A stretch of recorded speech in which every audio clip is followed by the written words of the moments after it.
Okay, here's just a little video to help you with some of the content having to do with tire and tread marks and the mineral lab. There are three different types of tire or tread marks. Patent, that means you can see the print of it. Think of like a stamp in ink or a stamp in paint, but it does not have 3 dimensions. A latent means it's not visible to the naked eye. You have to treat it in some way so that you're able to see that tread mark.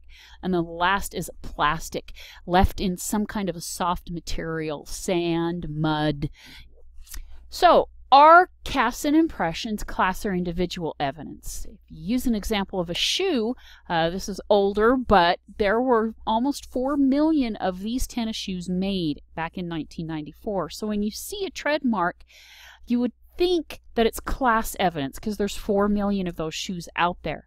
However, as a person wears a shoe, it becomes individual evidence because of how it is worn, where it is worn, damage that may happen to that tread mark as it's cut or rocks are left in it, and then it becomes individual evidence.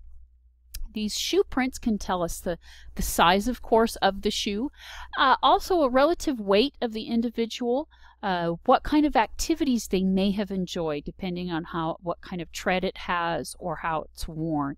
Also, if they have any unique things like how they walked or debris that may be caught in the tread. To preserve the footprint evidence, it becomes necessary to photograph. And it is possible to lift latent prints by using luminol or dusting it, or making a electrostatic lifting of those materials onto something that can be taken back to the lab. If you're looking at some kind of a plastic impression, you can take a mold of it or a cast using plaster of Paris, or even in substances that you wouldn't think of like snow, by using liquid sulfur. The FBI does maintain a footwear database where you can put in some type of a footprint and match it up and find out what shoe and what size it is. So that can really help with investigations to be able to find that out. Tire prints can link a suspect or a victim to a crime scene. There are unique things about tires also because of how they're worn that can tell us things about the vehicle. Also, the wheelbase, if that can be calculated from the tire marks, it can be narrowed down to make and model of the vehicle involved. Also, looking and analyzing the marks, skid marks, yaw marks, and tire scrubs can help determine and piece together what happened in that crime scene. To preserve tire marks, you obviously have to take very detailed measurements and photographs to document that evidence. And again, casts can be made. Now we're going to head off into the mineralogy part of it, and I spent a good chunk of my life doing jewelry work and actually cutting and faceting stones, so this is something that's near and dear to my heart a little bit. So to identify minerals, we can look at all kinds of their different physical properties. The first one is color. It's the most obvious because we can just look at it, but it's often very misleading. If we look at this picture, it looks like there's 4 different minerals here, but actually these are all quartz. They're all just have different slight trace impurities to them, which gives them the color that they have. And in fact, the purple one, amethyst, and the yellow to brown one, citrine, the only difference between those two is citrine is amethyst that has been heated. Apply heat to purple amethyst and it turns into citrine. So another example is this. On the left we have what we would call a ruby, and on the right we have what we would call a sapphire. They are both the same mineral corundum. And in fact, it's only the very certain narrow range of a pinky red that's called ruby. All other corundums are called sapphire. Which leads us to this principle of streak.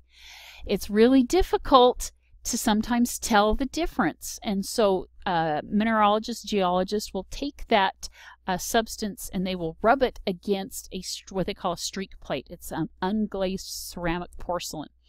And weird but true, I have here 5 different black rocks, but look at the variety in streak that you get from seemingly identical black rocks. So that streak is something that geologists will use to help identify.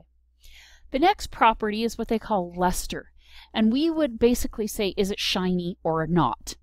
Okay, there's metallic luster, like something in this galena, shiny, or non-metallic. And here's just some more examples of what we would consider a metallic or shiny versus non-metallic. Just scrolling up a little bit. Okay. Physical properties. How hard is it? And this is the one that geologists talk about the most. There is something that's called the Mohs scale of hardness. It's relative. That means that there's not the same amount of difference between a hardness 1 to 2 as there is between a hardness 9 to 10. And it is a scale of 1 to 10. You can kind of think of it as the same thing as like earthquakes. We know that a 4.0 earthquake and a 5.0 earthquake, a 5.0 is not just 1 times more, it's like a magnitude of 10. And you can see here between corundum, a 9, and a diamond, a 10, there's a huge gap. But scientists will use this scale to determine how hard something is.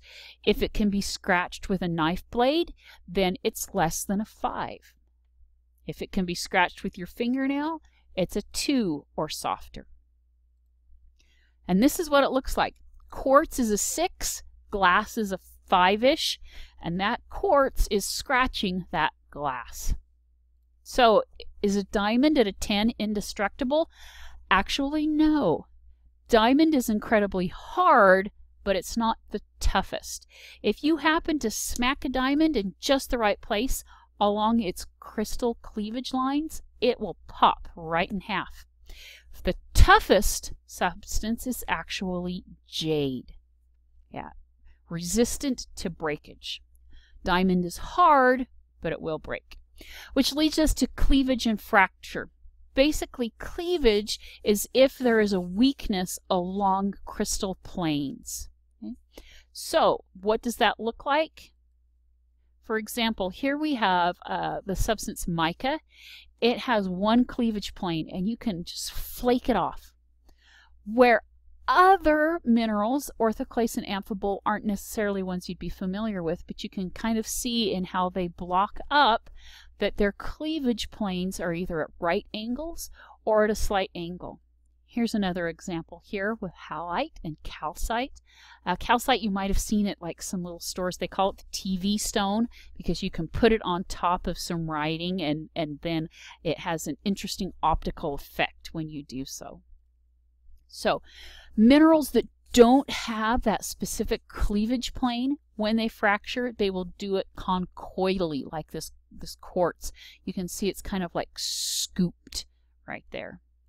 So depending upon how they fracture, mineralogists, geologists can use that to determine what kind of rock they are dealing with, or mineral. Density, basically kind of like for how big it is, how heavy it is. And you can see these 2 samples here. They look apparently the same size, but galena with a density of 7.5 is 3 times as heavy as a sample of the same size of quartz. Basically, how much mass have you got packed into how much space? This last category is a catch-all, and these are things that don't apply to every single one. They're kind of specialized. There are some minerals that will react with hydrochloric acid, such as calcite. It will fizz. It almost looks like, like when you get hydrogen peroxide on something. Some of them will taste different, and I do not recommend doing this unless you know what you're dealing with, because you could get surprised. But halite will taste salty. Some of them have particular feels, like rough emerald does feel kind of greasy. Some are magnetic. Some smell bad, like sulfur. If you've ever gone to Yellowstone, you've probably smelled that sulfur smell. And that's due to the sulfur, the hydrogen sulfide gas in some of those geothermal features. That gets us to an overview where you will, in the mineral lab, apply some of these principles to identify some minerals. If you have any questions, you can send me an email. Otherwise, have a great time tackling the lab.